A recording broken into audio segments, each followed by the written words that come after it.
And welcome back, it's Poetry Friday, and today, because it is spring and almost spring break for us, in fact, this marks the end of the school week, and therefore the incoming of spring break, I thought I would read you some poems about spring flowers. In fact, here are a couple of poems about daffodils, which are one of my favorite flowers, really. Daffodils are also known as jonquils, buttercups, Easter flowers. Cool flowers have lots of names.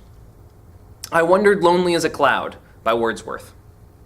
I wandered lonely as a cloud that floats on high o'er vales and hills, when all at once I saw a crowd, a host of golden daffodils, beside the lake, beneath the trees, fluttering and dancing in the breeze. Continuous as the stars that shine and twinkle on the Milky Way, they stretch in never-ending line along the margin of a bay. 10,000 saw I at a glance, tossing their heads in sprightly dance. The waves beside them danced, but they outdid the sparkling waves in glee. A poet could not but be gay in such a jocund company. I gazed and gazed, but little thought what wealth the show to me had brought.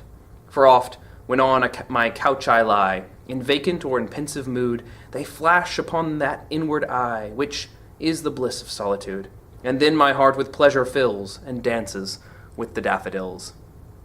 This is kind of an iconic Wordsworth poem as he talks about how an experience in nature, in this case, walking into a field of daffodils and seeing all those beautiful daffodils dancing in the breeze, how it gives him a kind of treasure that he can hold on to later. In future years, as he's relaxing on his couch, all of a sudden this image of these daffodils comes back, and it's so refreshing, and it lifts his spirit. He's a romantic, so he's very connected to nature.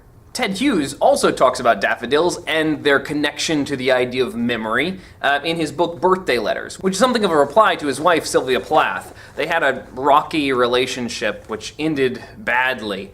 And so his book of poetry is in some ways him dealing with the guilt about that, and sometimes dealing with trying to blame her instead of himself. But Daffodils is a poem about remembering a good moment in your life and looking back on it after you've experienced grief.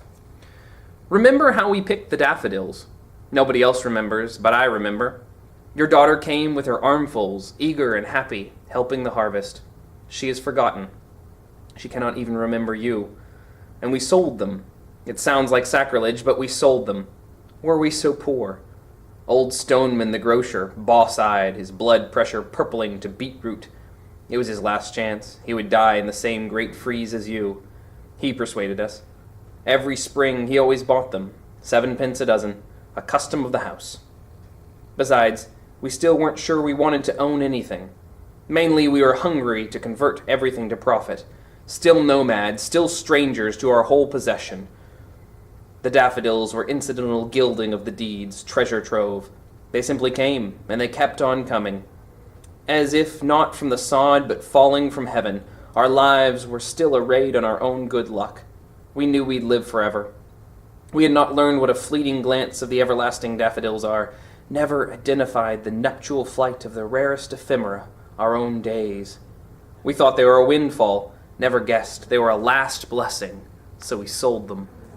We worked at selling them as if employed on somebody else's flower farm. You bent at it in the rain of that April, your last April.